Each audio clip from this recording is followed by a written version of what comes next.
Well, the Eagles' task on Sunday night just got a lot harder as one of the Birds' top receivers missed practice yet again, but the real question is who will step in and fill the big shoes left by DeVonta Smith. Plus, hear what scares Matthew Stafford the most about the Eagles' defense and why Quinyon Mitchell isn't worried about Kupp or Nacua. I'm Thomas Mott. This is the Thomas Mott Show.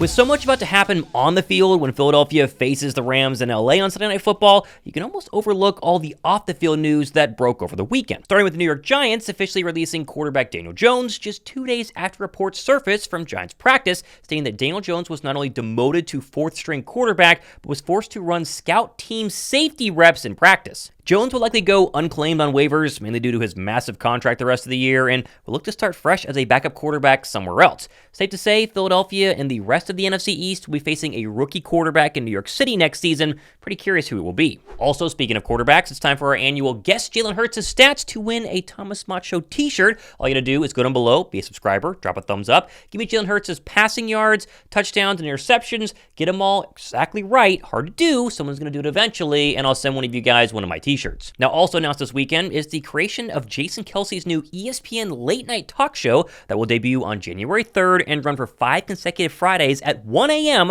on ESPN, ESPN Plus, and Jason's YouTube channel.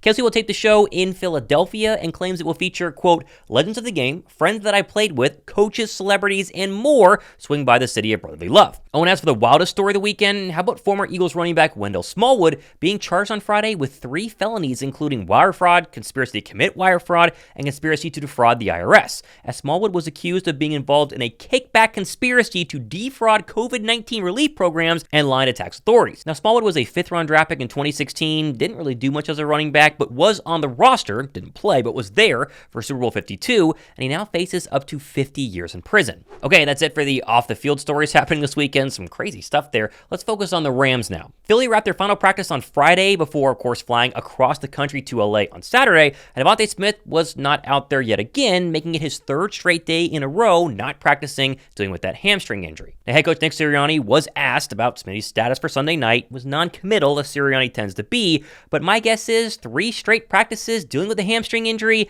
We're going to find out sometime later today, maybe Sunday morning, that Smitty is going to be out for Sunday Night Football. My guess is they'll activate Britain Covey. Maybe they already have by the time you've watched this show, but he's had 2 straight practices being a full participant following the broken collarbone, and sounds like he's ready to go. Yesterday was my first practice, so my guess is they'll tell me tomorrow, but it's up to them. You know, this is my first time being on IR, so I really don't know if they want to see like a full week, 2 weeks of practice. Have you been a full participant? I have full participant practice, which has been great. Also, right now, there's only 4 Eagles home games left in the entire regular season. Like, the season is almost done. And have you been on the fence, kind of waiting to pull the trigger on some Eagle home game tickets? Well, channel sponsor SeatGeek is here to help. Everybody watching this video right now can get 10% off any tickets at SeatGeek by using my promo code MOTT10 at checkout. And yes, that's technically for all SeatGeek tickets, including concerts, festivals, stuff like that. But come on, if you're watching this show right now, you want Eagles tickets, and obviously they have those too. And SeatGeek rates all their tickets on a scale of 1 to 10, and so, simple way to do it, just look for the green dot. That means really good deal. Red dot, obviously bad deal. Yellow dot, mediocre, but if you're like me, look for green, and you can't go wrong. Just take out your phone right now, download the SeatGeek app, and then add the promo code MOTT10 to your account to get 10% off at checkout on any tickets, although, again, get the Eagle tickets. Limited time offer, it won't last forever, and so use SeatGeek and promo code MOTT10 to claim your discount right now. Now, along with Covey, Jalyx Hunt and Milton Williams were both limited in Friday's practice, but both have basically said they're going to be full goes for Sunday night. And moving over to LA, they're relatively healthy, no major injuries this week. They should be just fine. Honestly, the major concern for the Rams seems to be the Eagles' defense, especially if you ask quarterback Matthew Stafford. No, I mean, I think it starts obviously with their personnel. Their personnel is, as good as it gets as far as what we've seen. Obviously, their front is, really disruptive. They play physical, fast, aggressive. And I think they play that way from the front line to the back 7. So, I think it starts with those guys. They bring it to life. Obviously, I'm familiar with the scheme, and a lot of the players, just played against them or watched them from afar. But it's impressive what you see on tape. They do a really nice job of, disguising their looks and giving you a bunch of things to look at. And they're not wasting players in any kind of coverage or anything like that, right? They don't have somebody go cover an area of grass just to cover an area of grass if nobody's over there. So they're always trying to buy back defenders and do a great job of using the guys that they have on the field, and that's what makes this defense, a challenging one. Now, I know all eyes are going to be on the entire Eagle defense, but mainly the Eagles secondary right now, facing their first true test, according to the media, in Puka Nacua and Cooper Kupp. I guess we're just ignoring the fact that the Birds have shut down names like Terry McLaurin, Jamar Chase, and Malik Neighbors, but I digress. This is their first true test, air quotes. Still, if you thought Quinyon Mitchell would be nervous, maybe a little super excited about his first true test facing Kupp and Nacua, well, naturally you'd be wrong. Each and every week's the same. Just want to go out, compete, be technically sound and just read my keys. Secondary aside, though, I think we're going to see a lot more Jalyx Hunt on Sunday night, as rookie third-rounder confirmed not only the fact he's healthy, he's ready to go, and seems excited about the opportunity taking over at least some of the snaps from Bryce Huff. Definitely, I feel prepared. This is something that we've been preparing for the entire year. It's never been like, all right, we're panicking, Jalyx. It's been when your time is coming. It's a long season. People get injured. People up and down, whatever the case may be.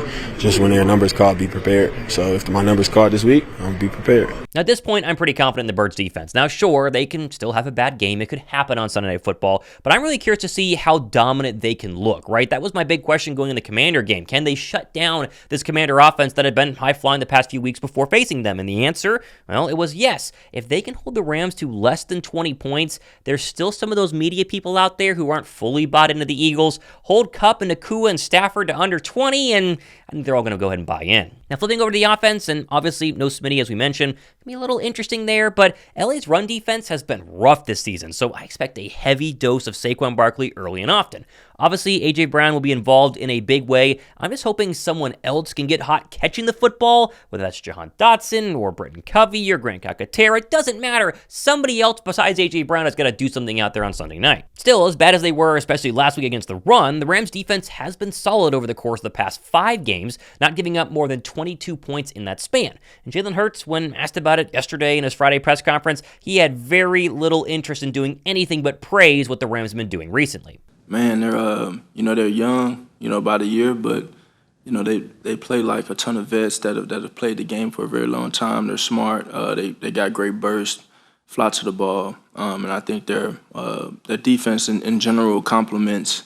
Every phase complements one another, and so it's a team, man, that creates a lot of havoc. You think traditionally having Aaron Donald there and the difference he's been able to make on the field, but in this absence, they're still creating problems, and so we got a lot of respect for this group, and we gotta come ready to execute and play fast. Slowing down Jared Verse is going to be a massive question mark for this Eagle offensive line, although if there was ever a pair of right and left tackles to actually do it, it'd be the league leaders in terms of overall efficiency at left and right tackle, and Jordan Mailata and Lane Johnson. This is more going to be baptism by fire for Jared Verse than it is, I think, for Quinyon Mitchell, because Verse has not faced a tandem of tackles as good as the Eagles have had all season long, whereas, as we mentioned, Quinyon Mitchell, the other person who should be winning Defensive Rookie of the Year, has faced a ton of really good receivers really the past couple of weeks. Now, myself and Josh Davis, we met for our usual live show a couple of days ago. We went a little more in-depth into this game and why, if the Eagles can win this one and not only impress the rest of the league, the 1 seed becomes all the more clear, especially going forward. I will say, Josh, as we look forward to Sunday Night Football, this is a fascinating overall game, right? And all the headlines right now,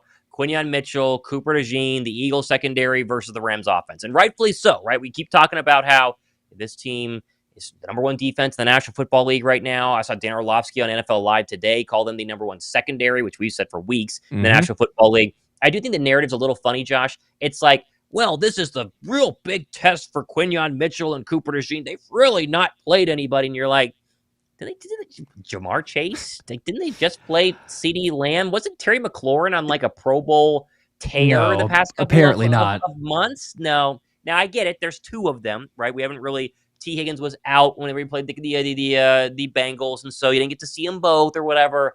I think they're ready. And Cooper Kupp is not – and again, I'm saying this with the most respect possible because Cooper Kupp is still very good. He is not prime Cooper Kupp, right? He is just left the prime where he's in that receiver category where he still has a couple of good years, really good years left, but the elite Cooper Kupp, the guy caught like 400 balls a year, it felt like, it's not there. Puka is a whole different animal. Puka Nacua is unbelievable. I feel really confident about this defense. I think that they can 100% lock them up. And if they do, what does this send in terms of a message to the rest of the National Football League, Josh, that this secondary, doesn't matter who you have, and Stafford, much better quarterback than Cooper Rush when you play a guy like CeeDee Lamb, it could be a real big statement for the entire world to see the full coming out party of the secondary on Sunday Night Football versus the Rams. For real, seriously.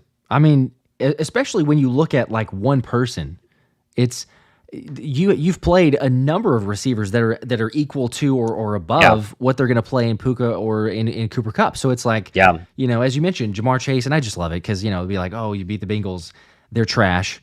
And and everybody said it because then, well, no, they're just talking about their defense. They're talking about the offense. They're talking about everything there.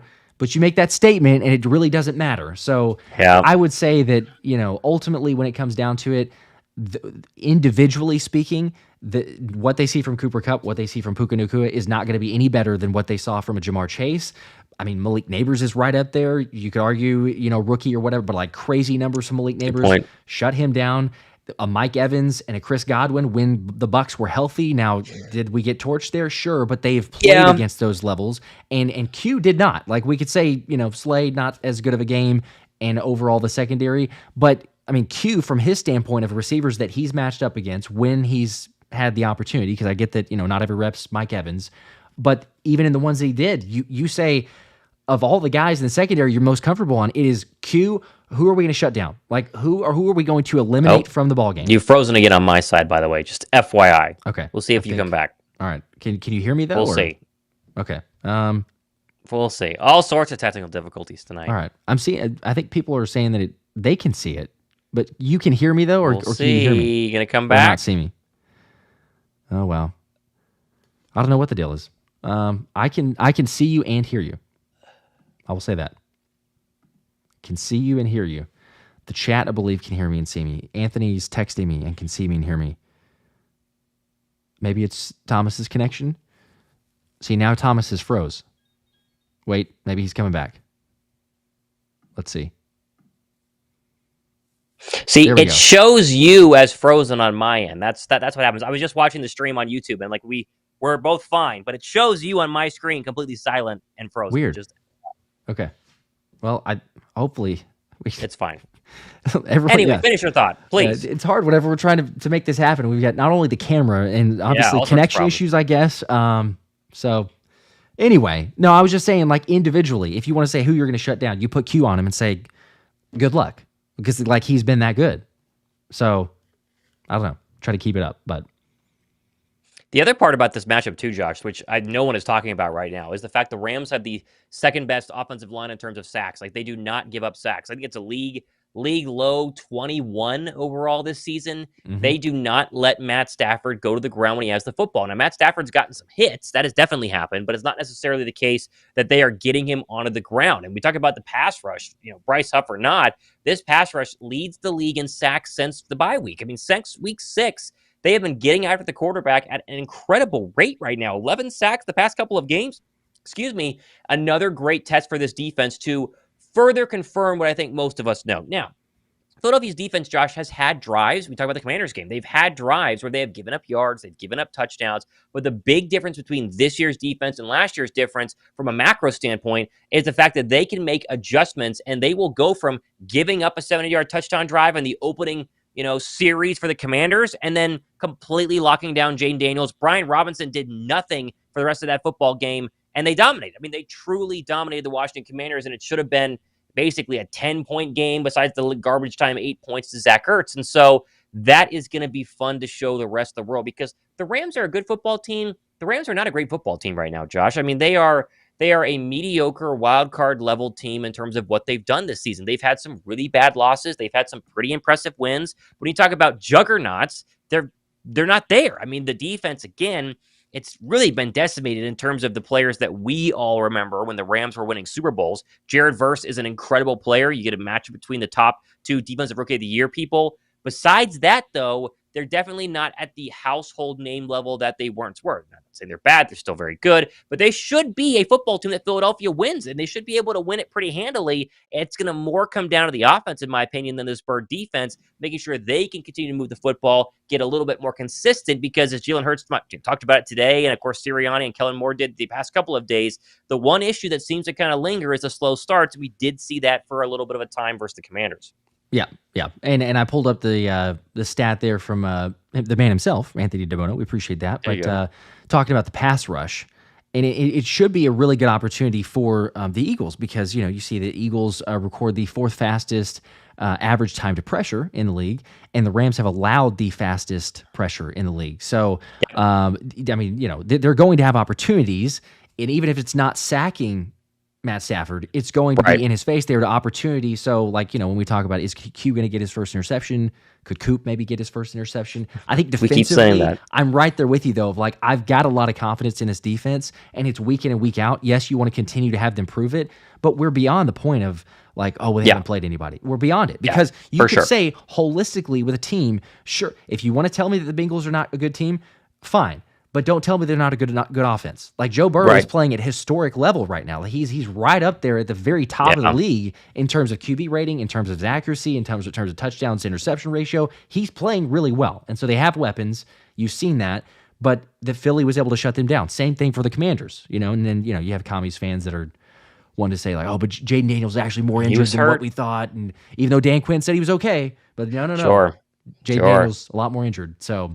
The other part of this matchup, Josh, is the Sean McVay part. I mean, Sean McVay has never beaten the Philadelphia Eagles since he took over coaching of the LA Rams. I mean, you go back to that Nick Foles kind of fill-in game versus the Rams when Carson Wentz got hurt. That was obviously a Sean McVay loss. The following year was the exact same case in 2018. They go back to LA. Nick Foles beats him again, kind of a must-win game for Philadelphia. And then, of course, Jalen Hurts just last year. I mean, we went to the Rams, probably one of the better final games we played that year, where they looked convincingly good. A.J. Brown had a massive day. The pink shoes were a big storyline in that one.